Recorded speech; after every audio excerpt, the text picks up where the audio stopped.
Hello, everyone, and welcome to this Monday's Angels in Action. Hey, Susie, perfect timing. Whether you are joining us live or on the rebroadcast, Susie and I here together today, yay, are so happy to welcome you to join us for Angels in Action today. As we wait for everyone to log on, I just want to remind you what it is we do here. We talk about anything spiritual and metaphysical. And physical, I mean, we have our little card readings. We can talk about, mediumship, angels, spirit guides. We help connect you to your spirit teams. We can answer questions about, incense and crystals and the full moon and all of those fun things. And also your spiritual journey, which is also very practical. So a lot of you might come on here wanting questions and guidance, practical life questions and guidance. And we like to remind you that spirit is very practical. So we help you also work through practical aspects of your life on here.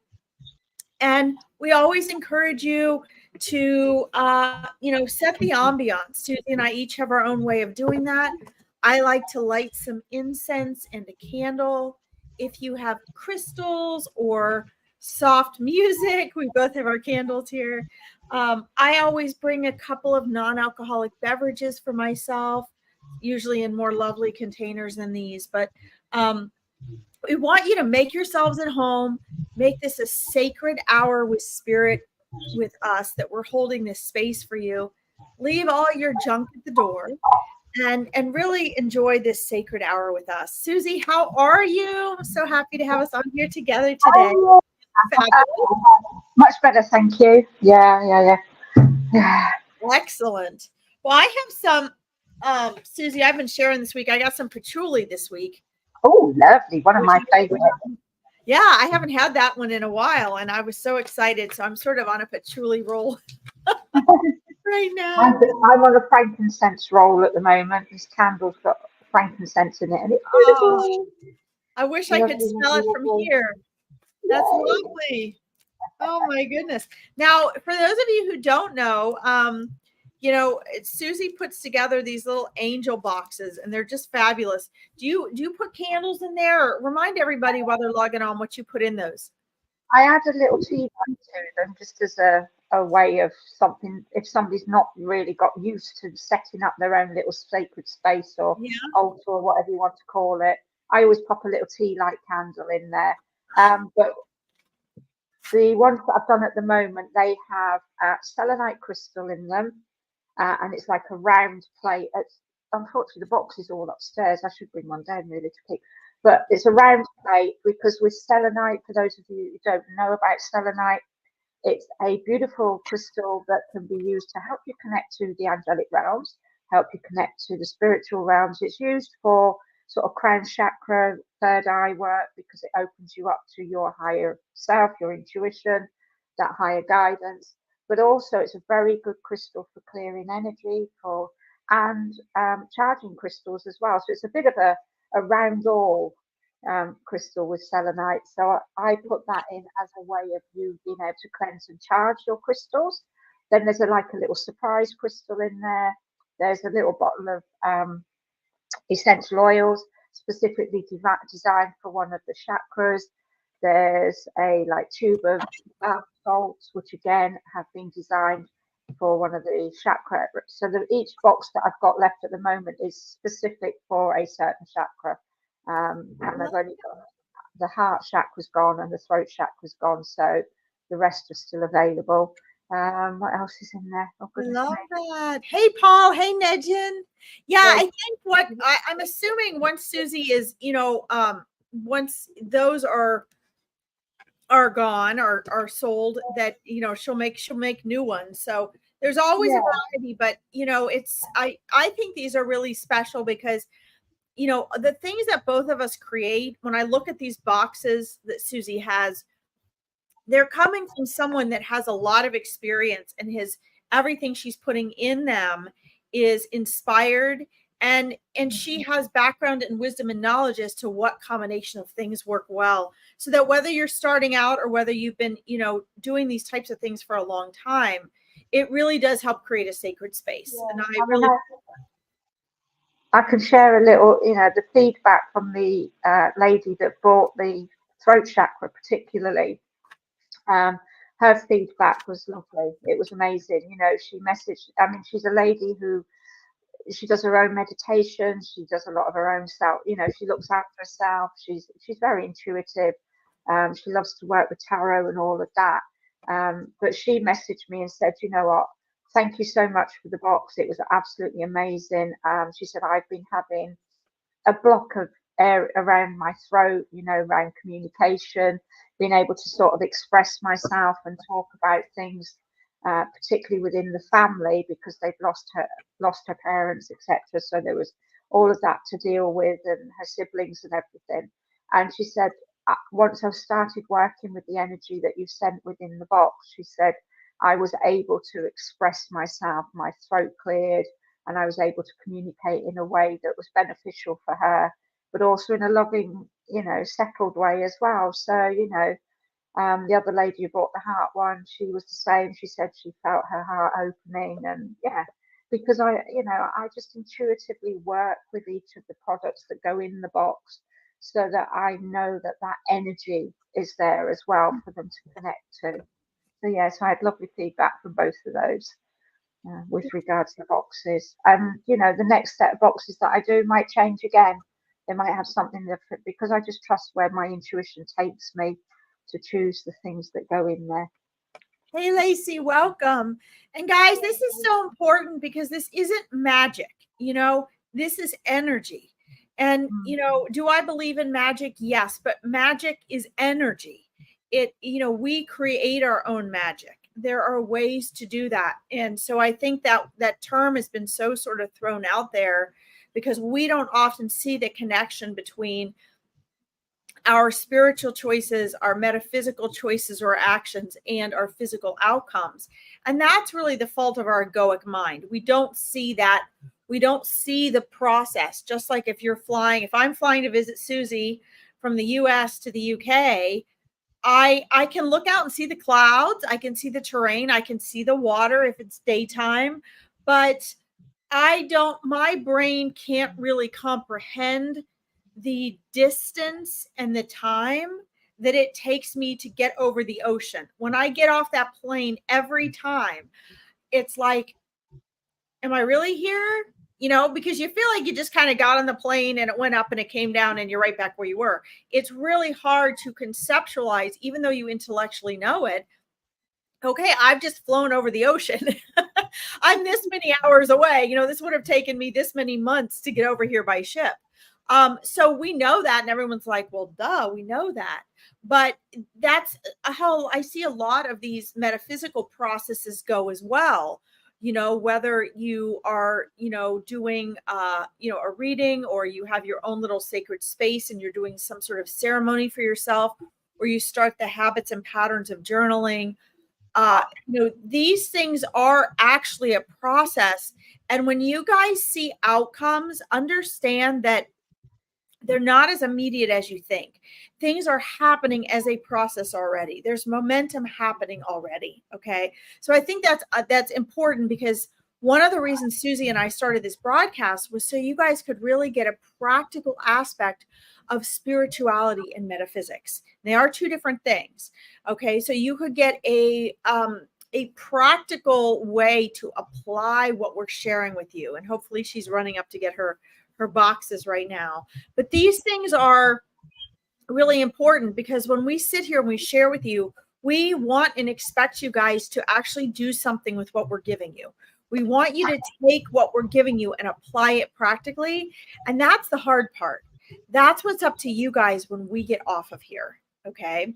So, please understand that. While we're waiting for Susie, I did just want to say, and I love that little, Lacey, I love your little emoji there.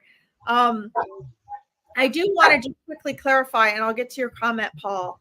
For those of you that don't know the difference between the spirituality and the metaphysics, you're always in a spiritual path. you can't get off your spiritual path because your life is your path.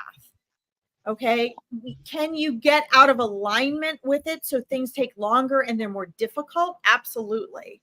But a spiritual path isn't all bliss and unicorns and roses.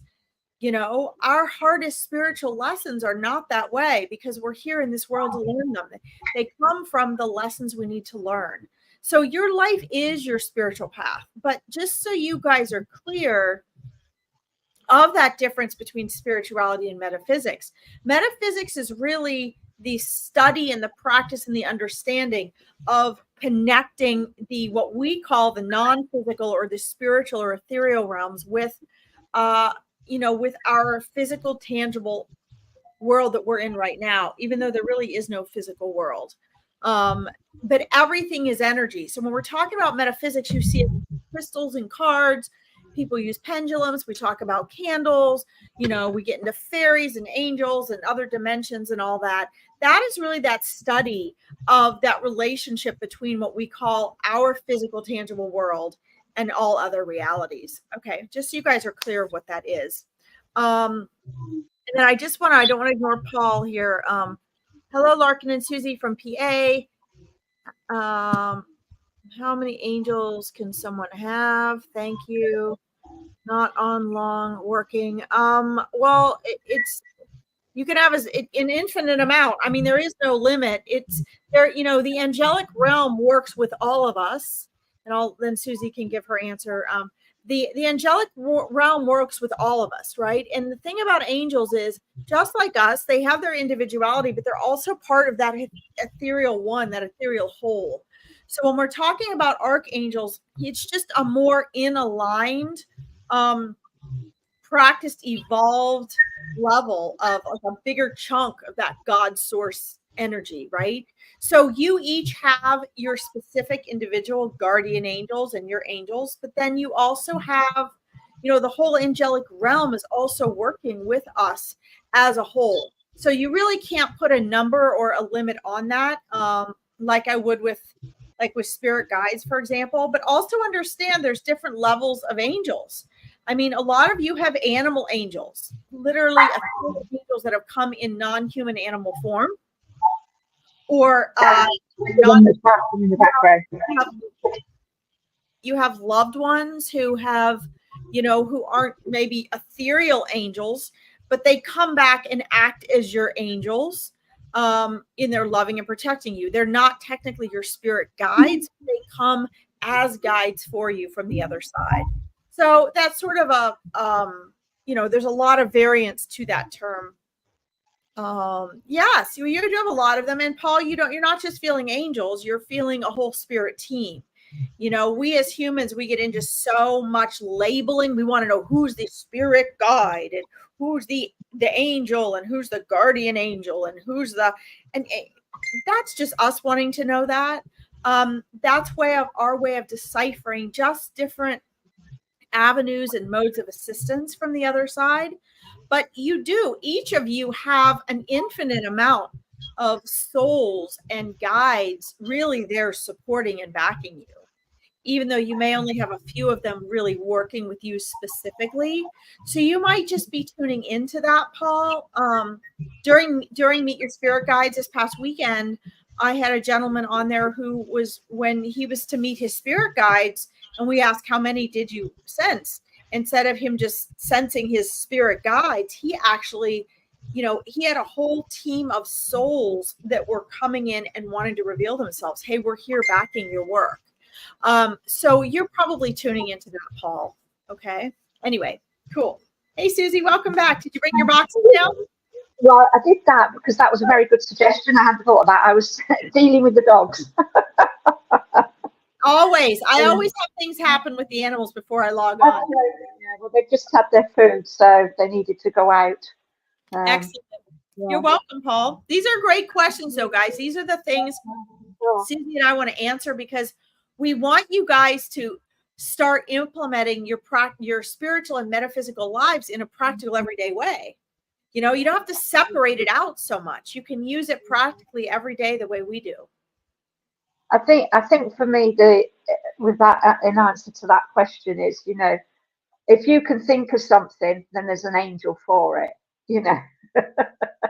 because it comes back to, it's that energy that we're connecting with, isn't it? So, you know, for me, starting off working with angels was that, I guess, that bridge between my energy and then the energy of being able to start connecting with that higher source energy. Angels act as intermediaries between divine source, God, whatever you want to call it, to to us. They're known as messengers, aren't they? So for me, if I had an issue with something that I wanted to connect with, then I called on the angel for that. I mean, the fun thing that most teachers teach that I've come across over the years is they talk about your parking angel. For those of us that drive, if you want a parking space, call on your parking angel to find you that parking space. Is that the angel finding that, or is it the fact that you've set that intention? Your energy is then connecting to the universal source energy, and you've set the intention to find that parking space, and the universe brings you what you're asking for. So it's about, for me, finding that balance. That's I definitely believe in angels. I know that they're there. I've had the personal experience of seeing them, but I do believe that they are there to help us become our own best and higher selves, and they help us to then, not that we no longer need them. They're there. We can call on them whenever we want, but they're there to help us move through that transitionary phase of believing in them, trusting that they can help us grow and evolve and develop to the point that we really no longer need them in that respect. For me, I guess the analogy that's coming through is, as a baby, as a toddler and a child, you learn to ride a bike and you have the trainer wheels on your bike, and that supports the bike until you get to the point where all of a sudden you ride this bike without them, and your mum and dad are going, yeah, yes, of course you can, yes, of course you can. No, I can't. And then you suddenly realise that while you've been busy talking, and this is what happened to me, your dad's taken the trainer wheels off. And you start pedaling, and then all of a sudden you realise you're riding a bike. And for me, that's the same with working with our beautiful angels. Yes, we can call on them whenever we need to, but as time goes by, the more that you begin to feel into trusting yourself, trusting your intuition, trusting your knowing, you don't need to call on them as much, but they'll always be there for you. And they, as I said, if you can think of it, there's an angel for it. I mean, I picked up a book in a bookstore once, secondhand bookstore, and I still haven't read all the angels in it because there's thousands of these names of angels in this book, so you can just go on and on and on. And I think just find your connection with the ones that feel right for you to connect with. A lot of people will work with Archangel Michael. He's one of the 7 most popular angels. So if it's something that you're new to and you're not really sure about which angels to work with, then start with that. Start with the ones that, if you like, they're laughing at me now, I can feel it as I'm calling them trainer wheels. I love that. I love that. But they would love that, I mean, they have a sense of humor. I think as we, Nejin, we'll kind of, what we'll do is we'll flow into answering your question, because, what if you guys really listen to what Susie's saying, I want you all to consider that which you're asking about, angels, are not what you think they are. And in other words, they can be whatever you imagine. They may show up as whatever you imagine. But let me just remind all of you, we are existing in a reality of illusion of time and space. And it also is an illusion whereby we have blinders on. We have very limited senses. All of the senses that you have, seeing, hearing, feeling, touching, smelling, all of those senses you have in non-physical, but without these physical sensory organs. So these are like a physical version of what you have in non-physical. Okay. In non-physical, your vision is 360 degrees. Does it mean you have eyes in the back of your head? No, it just means you know and can see all the way around. Choices and consequences are they're like this, which is why we can't manifest here instantaneously. Okay, and we'll get to your question, Nejin. So leading into Nejin's question is understanding, taking what Susie said and understanding that which we label angels, and everything is a label for us humans, right? Everything is a label. As Susie was talking, it was reminding me to share with you guys. Hey, Keith, welcome. We're doing great. Thanks. How are you? What we want you to understand is that really, I find that people go through an evolution in metaphysics, and they go through an evolution of getting to know and understanding angels and spirit guides. At first, when you're needing, Susie was calling them training wheels. And I'm looking at that in terms of like, when you're really struggling or suffering and you end up reaching out, you're reaching out to readers, you want them to give you answers. You're reaching for guidance. You're reaching for support. You're reaching to know there's comfort and safety surrounding you. That's when a lot of people really start turning to angels. They want to believe in their angels. They're having a tragic time in their life and they're needing and wanting that comfort and that support. And I see this as a certain space in your evolution. As Susie was talking about, as you take those training wheels off, you get more confident, you believe in yourself. Really what it is deepening your own awareness of your spiritual connection and your metaphysical connection. So when a lot of people start out, hi, Isha, welcome. A lot of people start out by, wanting, like I did, wanting to know their names, wanting to know their colors, wanting to know their job. And these are all human egotistical things wanting to know. It doesn't mean they're bad. It's part of our intellectual learning, right? Once you get that intellectual learning, like Susie and I have, where, okay, this angel's this color and this angel's, are they really that color? Well, yeah, they give off that color because that's the strength they're working with, right? But our brain breaks it down like it's a textbook. And what we want you to know is as you evolve, with your work with angels in the spirit world, you start to ditch the textbook. As Susie was saying, you get more confident. You start to just sense your own connection. So like when I'm talking to you guys and you guys are asking me which angel and give you a name and which past loved one it is and you want a name, I go in and I ask them and I give you that definition because that's what your egoic mind wants here and now. But in reality, when I do this for myself, I don't need that. It's like a split second. I get the message. It might be from my spirit guides and my angels all at once or from my grandmother. It doesn't matter to me because my soul is also getting the same information as all of them.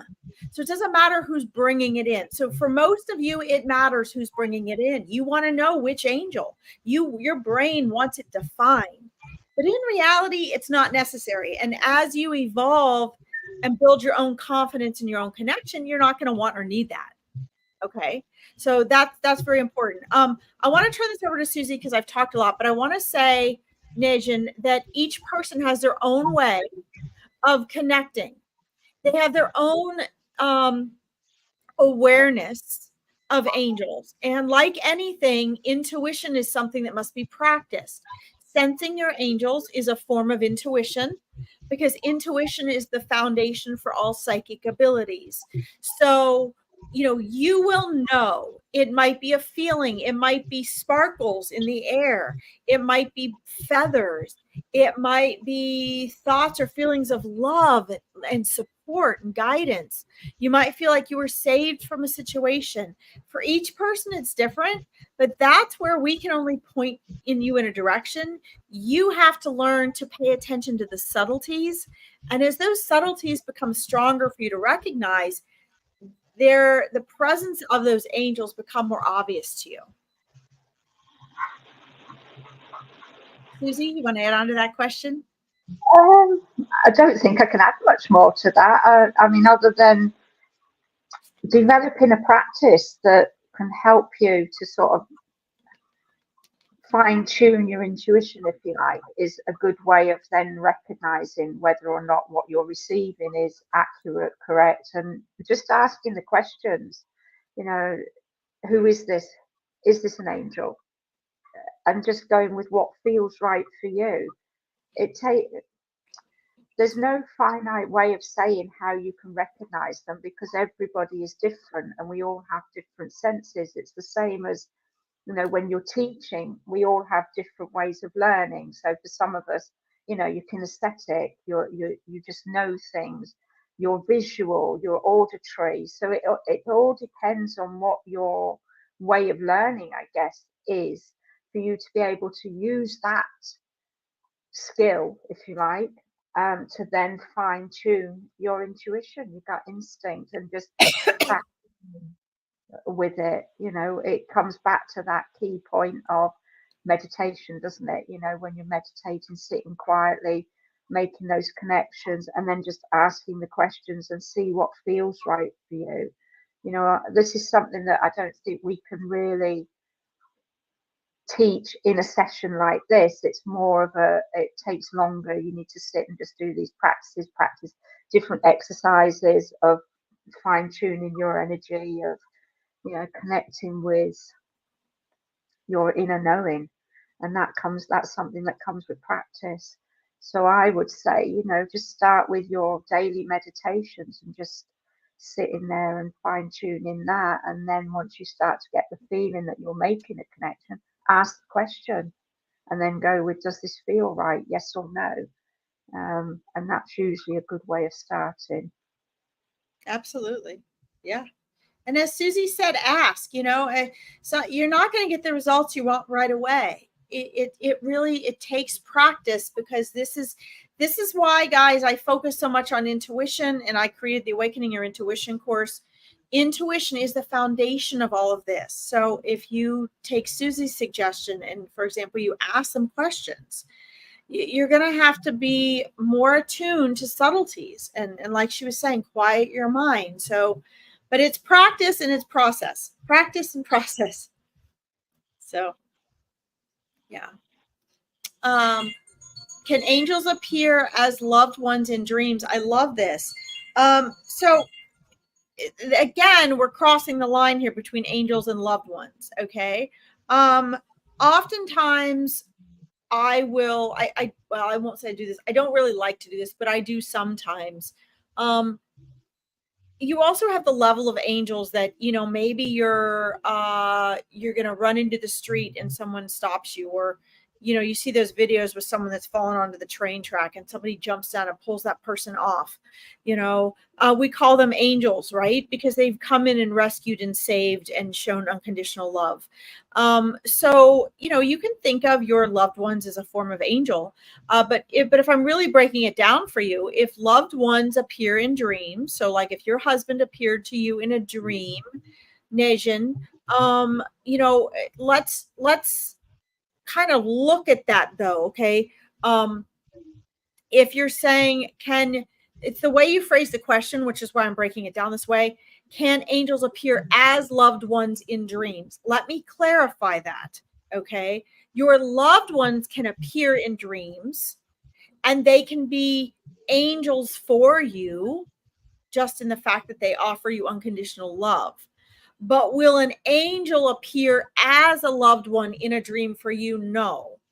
If an angel is going to come to you in a dream, an angel is going to come to you as themselves. They're going to come to you authentically as that angel. If your loved one's going to come to you in your dreams, they're going to come to you as that loved one. Because in non-physical, there is no facade, there is no pretend, they come to you authentically as who they are. So you can have both angels and loved ones come as dreams, but I want to be very specific about that. And oftentimes too, I think, Nejin, you might be experiencing, as I told you in other readings, your husband isn't just coming to you in dreams.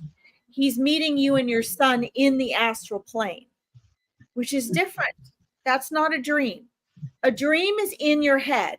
It's in your mind. It's your brain processing, and spirit can come into your dreams and be a part of that dream experience. But that's within your mind. Your physical brain is where dreams happen. Okay. Doesn't mean they can't be magical. But when we sleep, we also go to the astral plane. This is often where our loved ones visit us. The focus of our soul actually leaves our body, even though our soul's still here. We're still alive. But we can actually roam the universe from the astral plane. We can play. It's like a playground for the ethereal and the non-physical to meet with those in physical form. So you're also doing a lot of that. And if you want to tell the difference, if it's a dream, you wake up and it feels like a dream, or someone's visited you in your dream. It's really that blatant. If you've been in an astral plane experience that you remember, it feels like you've gone somewhere. It feels like it was a real experience, not just something that was a dream. Okay. Hi, Mandy. Let's see. Yeah, this is part of it too. Yeah, feels right and real. So yeah, so a lot of times we don't remember our dream visitations. But usually if they're visitations, we will often remember them. But if it's an astral plane experience, we may not remember that experience, but we may wake up feeling either really missing that person and really sad, or we may wake up knowing something, or feeling like we've just spent time with them, or wake up feeling super happy. That's definitely a sign that you were in the astral plane with him. Okay. All right. Yay. Good. All right. Susie, do you have anything to add to that before we go on to the next one? No, I don't. I think, for me, personal experience, one of the things when I was doing like dream studies and that is that if you can remember it, I always say if you can remember it at the end of the day or 24 hours later, then there's something within that that's been an experience that you've had, whether it be astral traveling or whether it just be, some sort of higher connection that you've made to remember it, because then there's a message within that dream. And I always feel that if you've dreamt about a loved one that's passed, then and you're left with that feeling of it being a pleasant dream, it being happy, then for me that's the connection that you've made. Whereas if it leaves you feeling a little bit deflated or something, then I think that's more your own mind processing your thoughts that you want to, get rid of, if you like. If we look at the brain from a physical perspective, from a scientific perspective, physiologically, our brain, our mind, however we look at it, can only hold so much information at any given time. And it's a bit like a computer. You need to like defrag things, get rid of files from your computer that you no longer need. And dreaming can do that as well. And when you do that, for me, that sort of clearing, that feels like you come away feeling perhaps a little bit deflated, but things will feel better because you've shifted something. So it's just looking at dreams from all aspects, not just your intuitive side, but also from like what is this dream doing for me? Is it just decluttering stuff that I no longer need to hold on to? Have you been worrying about stuff that you need to just get rid of and clear away? We need to, I think, every so often our mind, our body, our brain, however we want to look at it, just knows that there's stuff that we're holding on to, even subconsciously, that we no longer need, and we just get rid of it through dreaming as well.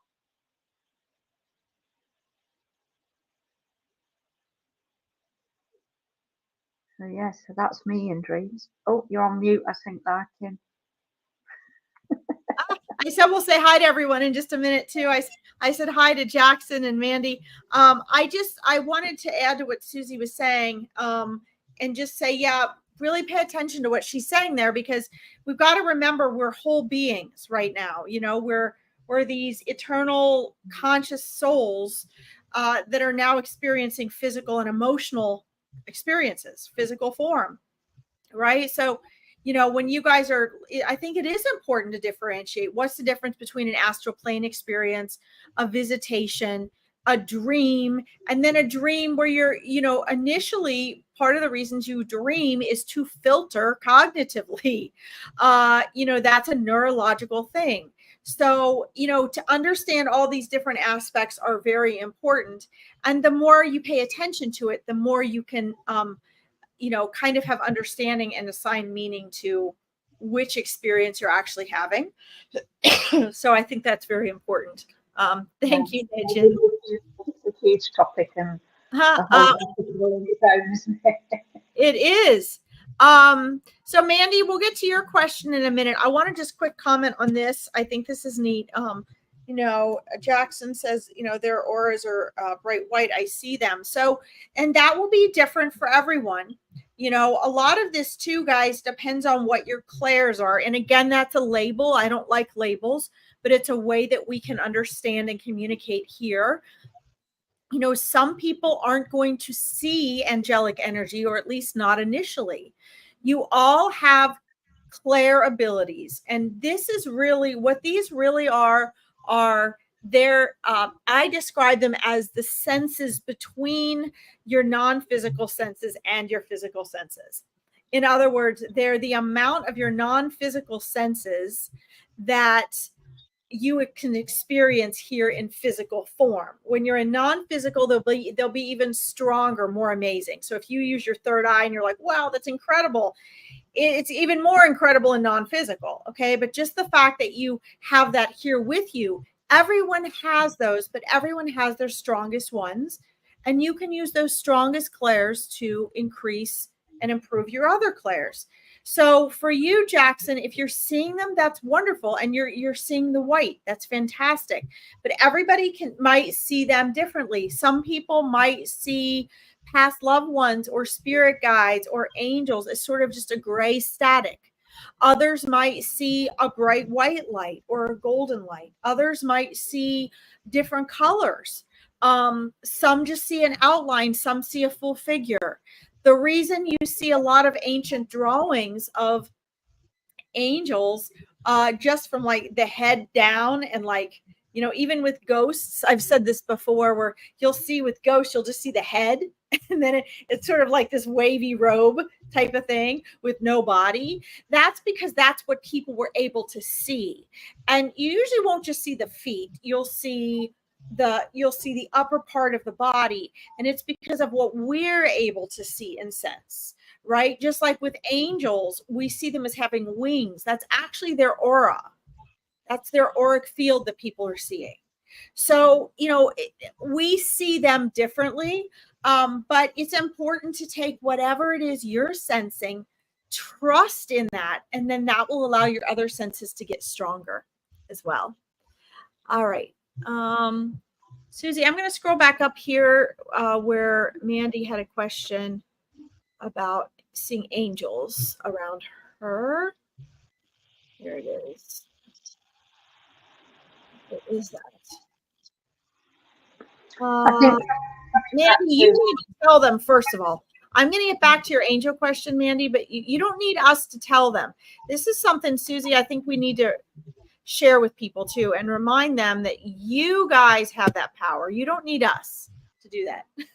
yeah, I mean, just and as well, the other thing to think about when you're wanting to see things is just remember how over the years, culturally, wherever we are, we have become accustomed to people's depictions of angels and how they're perceived to be. So most of us would look at it and think, well, let's look at the way they're portrayed in the Bible. Let's look at the way that Michelangelo portrayed them when he painted them on the Sistine Chapel. We can all see them as these tall beings, whether with a physical human body and then great big wings. And that's become culturally how we expect to see them, because that's what we've been taught all these years. If you go back further into history, and go back to Babylonian times, then they were actually depicted as quite fearsome looking images of winged messengers. So we have to think about how we've been taught, if you like, over the years to expect to see them, because that's what other people have portrayed them. If you can let go of that imagery and just allow yourself to be open to receiving an image or a connection, then that's what can potentially happen. Because when we expect to see them in a certain way, because that's the way they've been depicted all these years, then that's going to in itself prevent you in some respects, possibly, maybe. I'm not saying it does for sure, but when we perceive something, when we expect something to be a certain way, then we're not allowing that energy to come in and flow around us and help us perceive the way that they're going to come to us. If that makes sense. And this actually is really important, guys. It's important that we talk about these metaphysical things in a very practical way, because we are in physical form right now. And what Susie said is so important, because did you know that your actual brain is what does the seeing, not your eyes? It's your brain. And we scientifically know that what you see what you believe, right? You see what you believe. So, if someone, let's say you're, I used this example last week, but, let's say you're walking down the street and you see your girlfriend or boyfriend standing in the coffee shop with another man or woman, right? Okay, you're going to see that. What you already have stored in your brain is your fears and your beliefs and your anticipations and what you're worried about. If you look in there and you go, oh my God, they're cheating on me, they're on a date. Well, how do you know that? Maybe it's a person working there. Maybe it's an old high school friend. Maybe it's a cousin. We see what we believe. And likewise, what Susie's saying is so important, because most of you, depending on where you are, but if you're really in Western Europe or the UK or the United States, most of you see what we call angels as this Western Christianized version of angels, this Leonardo da Vinci type of, basic illustration of the angels with the robes and the gowns and the wings. They will come to you then that way. But have you ever really gotten on like a podcast or listened to, angels from like Middle Eastern countries or really ancient cultures, where they actually discuss angels and describe them? As Susie was saying, it's a whole different experience, but it's very different. And so to neutralize for yourself and allow them to reveal themselves to you in whatever way is best for you is really an enlightening experience. It's very enlightening. All right, I'm going to get this, Mandy. I'm going to get back to you because I want to help you determine that. Probably why I feel rather than see them. Yes. You're probably more clairsentient right now, and that's fine. Wow, I just said this similar example of two angels protecting a girl in an alley. She had no idea, but two bad guys did see them for her safety, as never know, trust and feel and see in divine time. Yeah, absolutely. I mean, sometimes, I remember a situation where I was saved from being thrown out a window. And, you guys have to remember, you have to ask for help. You have to ask them. You have free will. So you have to ask your angels for assistance. And I remember I could hear and feel in this chaotic, very fast moving, scary situation, this particular angel, the energy was so big and present in the room. And I just remember it just asked me for help, give me permission, let me help you. And I wasn't really paying attention to that because I was paying attention to all the physical things going on.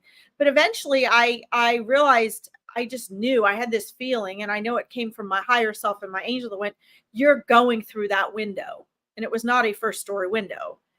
And so I remember just going, well, I just kind of surrendered to it, and I just covered my head and I got in a little ball and I just said, oh God, help me, which I never do.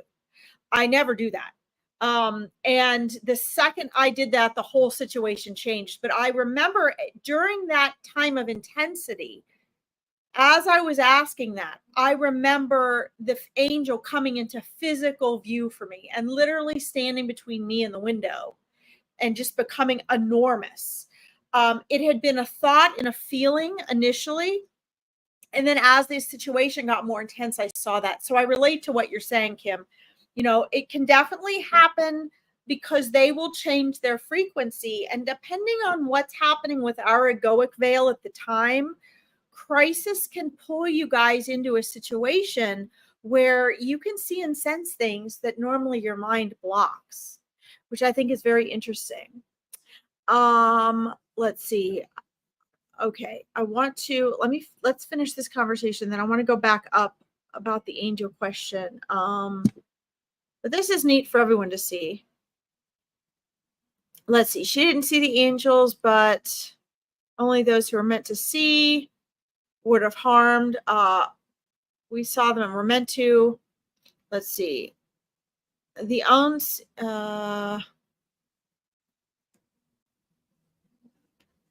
let's see. Your message is a little broken up, so I'm not going to read it, Kim, out loud because it just doesn't make sense when I read it out loud. But I get the gist of what you're saying, and everyone can sort of read that for themselves. I think that's important. But the feeling part you mentioned up here is very important, I think. And the unconditional love, yes, absolutely. If you guys, you know, Dr. Wayne Dyer always said, if you knew who walked beside you, you'd never be afraid again. You know what I mean? That's okay, Kim. I'm just a big fan of correct English and full sentences, and I don't want to butcher what you're saying if I try to read it out loud.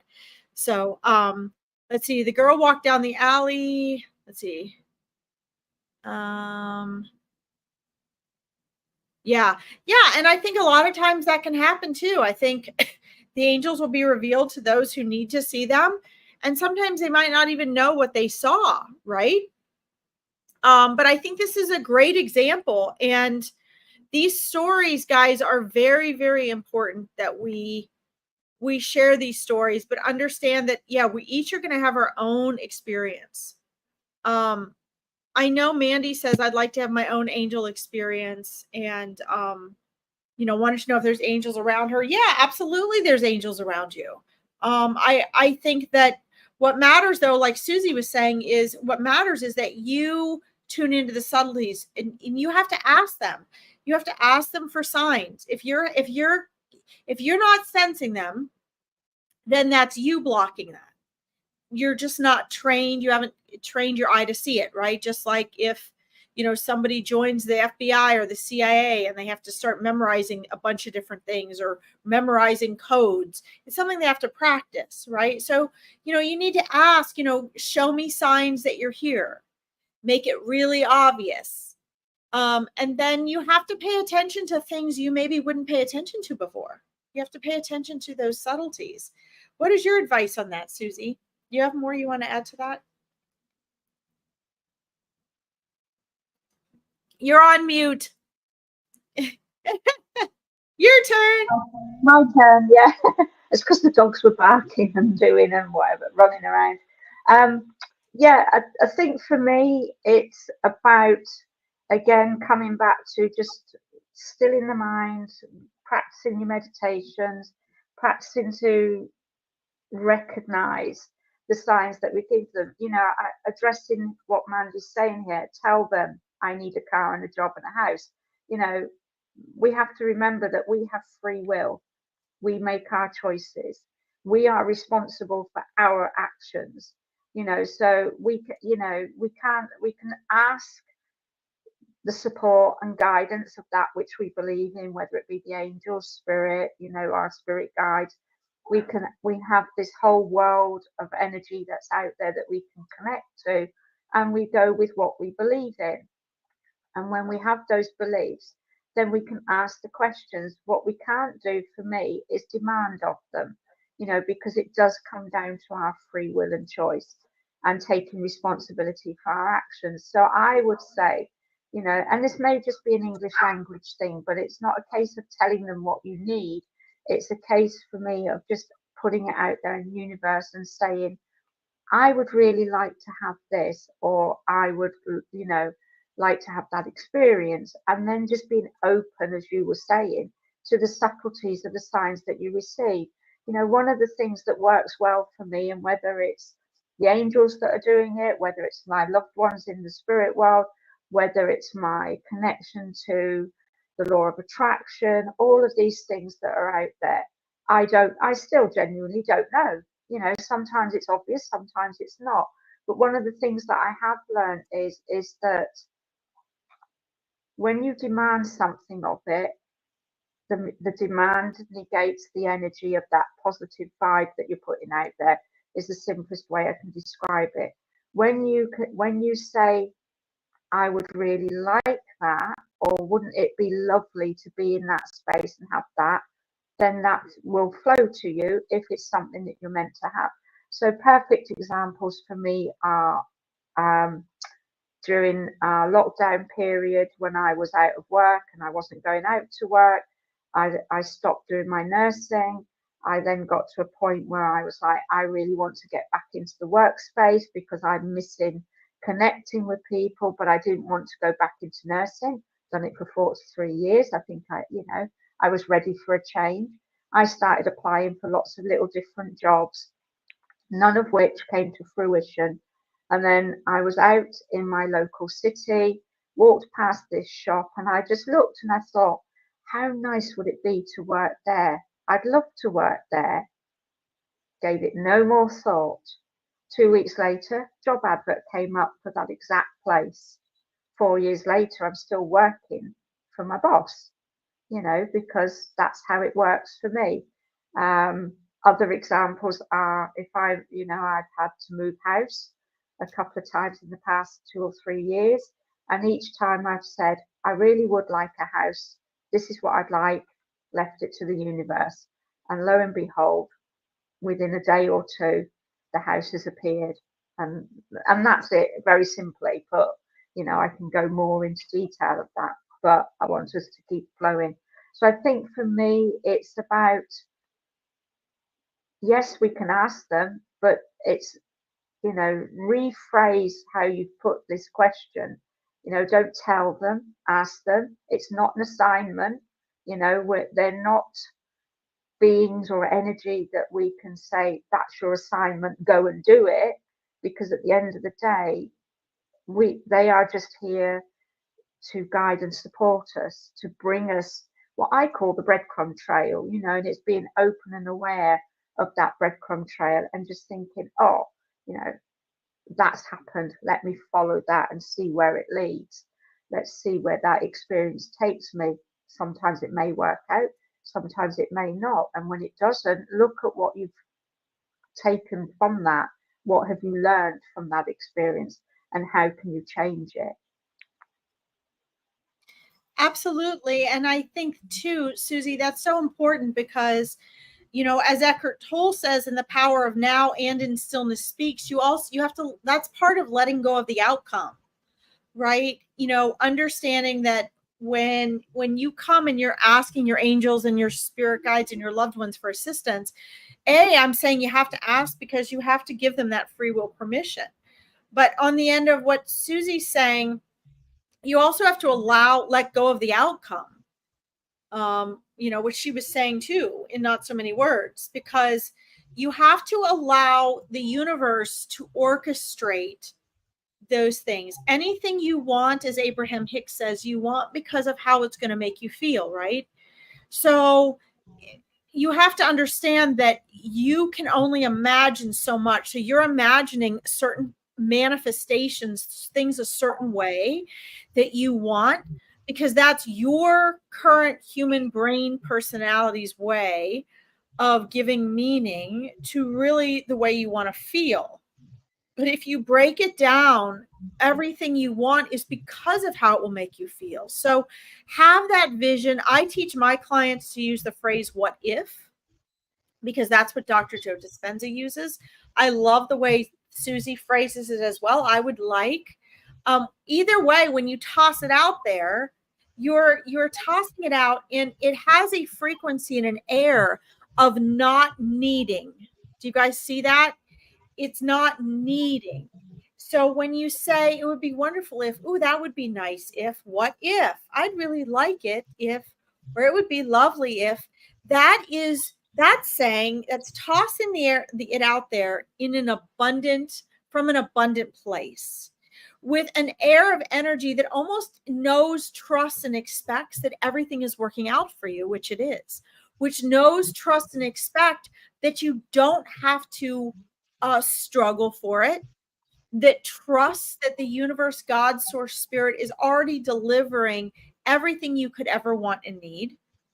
And it eliminates that frequency of want, which is what Abraham Hicks describes as, every subject has two subjects. So if you say, I want a good love relationship, I want to be wealthy, I want to move, when you're doing that, you are strengthening the observation of the fact that you're wanting it as much as you are trying to manifest it. And so when you want, the word want means lacking. It means to be in want of.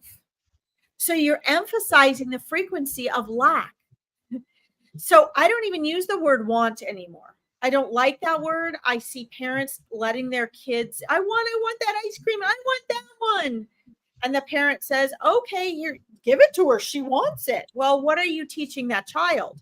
As that child grows up, that child in the 95% of their mind that they're unaware of, that's going to create their entire life, because that's what's creating your life. The 95% of your mind you're unaware of.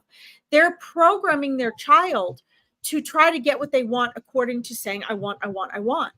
You don't get what you want, my friends. You get who and what you are, as Dr. Wayne Dyer says. So if you take what Susie said and you're like, okay, let me deliver this, let me give permission, let me request. And if it is in my best interest, if the timing is right, if and when it is truly what is in alignment with me, then the universe will find a way to make that happen. And what's great is that it will always work out better than you thought. It's always going to be better than what you imagine, than if there's something you're trying to force. So, Susie, I think that's just so pertinent, what you're sharing, because I think it's important our audience knows it's not just about having an angel experience or seeing your angels. To be quite honest, it doesn't matter if you ever see or sense your angels. That's not what gives them power in your life. What gives them power in your life, even if you don't believe in angels, the angels are still there supporting you. What gives you power in your life is your trust and faith that everything is working out for you, that there are forces greater than yourself walking beside you from a divine source, including yourself, including what's within you. You are a divine being. You are eternal consciousness.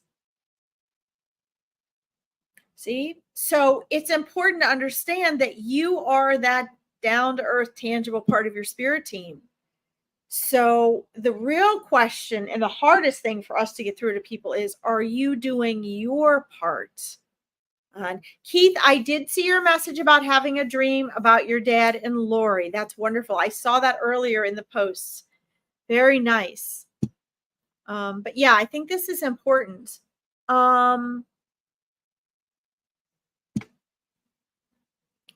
This is cool. Oh, thanks for sharing this, Najin. Born Muslim and angels are like faceless divine beings, but I can't believe in every religion. I try to take good things from every religion. So for my angels are like humans, very bright and light souls. That's perfect. So it whatever works for you, right? It's whatever works for you guys through your own human brain, as your own current human form. I personally don't abide by a particular religion because I see the universal truths laced in all of these religions where humans, based on their culture and the time period they were created, religion to me is man-made. It's human-made. It's not divine. It's man-made and written, and we put rules to it and descriptions to it as sort of a crutch and a guideline for our spiritual path, which some people use and like, and some people don't, and it doesn't matter. It doesn't matter if you're atheist or agnostic. It doesn't matter if you're Muslim or Christian. To me, they're all just labels. Each of you have your own golden thread connection to source and being here in this body. Each of you are religionless when you leave this world. You're attuned to divine truth. And so, sometimes a religion can create this beautiful, full spiritual experience for you in human form. Whatever works for you guys, right? That's the beauty of this. It's your choice. There's no right or wrong way to do it. But thank you for sharing that, Nijin. That's wonderful. And I think that's for me. I feel that's like a very open way for being. I remember when I first started, I developed an interest in all sorts of different religions just to, get an understanding of how people perceive things differently or the same, but under a different banner.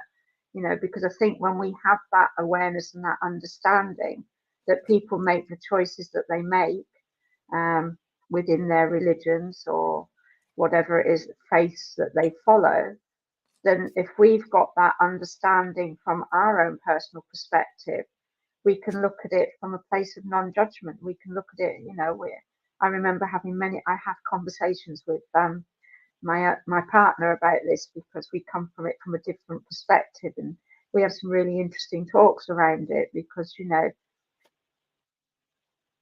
if we've got that understanding of everybody has a different perception, a different belief for different reasons, then if we can just see that from almost a place of neutrality, then we can be open to having the awareness that everything is as it should be for those of us that have those experiences, and they're the one good thing that we can take from any religion, I believe, because the core of it all is love. That if that's the one thing that we take from everything that we learn for anything that we're doing throughout our spiritual awareness, growth, evolving, however we're looking at it, whatever we're doing, or even if we don't, if we have no spiritual beliefs, if we don't have a spiritual bone in our body, if we can still live a life that comes from that core energy of love, then we're in that vibration that will bring us what we want when we need it as well. Yeah, that's such a good message to really keep neutralizing it, because it's what that really is the core of what's underneath all of it, and that's divine, one good thing we can take from everything, isn't it? At the ultimate end of the day, Yeah, because it's our human brain that breaks it down. Underneath that, there's, universal consistencies, and it's all energy. Love, peace, joy. Yeah. And I think Megan says it here perfectly. Absolutely. And for me, that's a perfect note to finish on. Perfect. Perfect. Perfect timing as well. I want to remind each of you as we log off. And again, I would really be not serving you well if I didn't offer you guys what Susie and I have, and I have Susie can share what she has to offer. But my neutral encouragement to everyone on here, and I feel very passionate about this, you don't need to work with either of us. You can just enjoy our free lives for the rest of your life. But if you have a real interest in these things, if you want to learn to manifest, choose someone or something that is your next step to take action to take this deeper. If you're transforming out of struggle and suffering, or if you're wanting to learn to manifest, or if you have a strong desire to strengthen your intuition, or to connect with your loved ones, or to connect with animals, ask yourself, what is the next step for me? Susie has these amazing little angel boxes and beautiful cards that she makes. If you want to embark on, this metaphysical journey of learning to strengthen your intuition and learn to read cards, or, maybe you want to schedule a reading with her. I'm offering free 20-minute discovery calls for those who are serious about, who feel stuck and they're serious about wanting direction. where I combine my intuition and my coaching abilities, and I give you a plan. That may be, I think you're a good match for Susie. I would go work with Susie. It may be, I think you'd be a good match for my colleague, Chris. I think you should check him out. It may be, I'd like to invite you into the Awakening Your Intuition program with me. It may be, just get this book. This is the next thing you need to listen to on YouTube. But my advice to each of you is really take your questions and your curiosities or your desires and ask yourself, what am I doing with it? What is my next step in my evolution? And am I making a choice, investing in myself time-wise, mentally, emotionally, maybe even financially, because that's energy? What am I doing to move my evolution forward? And I really think that's very important. So excited we could both be here today, Susie. Absolutely, yeah. It's been a while. Yeah, it has. And hopefully we'll both be back with you next Monday. We both have wonderful things that we do throughout the week. So if you check out our pages and our YouTube page, you can also join us throughout the week in other ways. Absolutely. Yeah, it's been great connecting, and we'll see you all next week. See you all next week. Thank you for tuning in. Bye.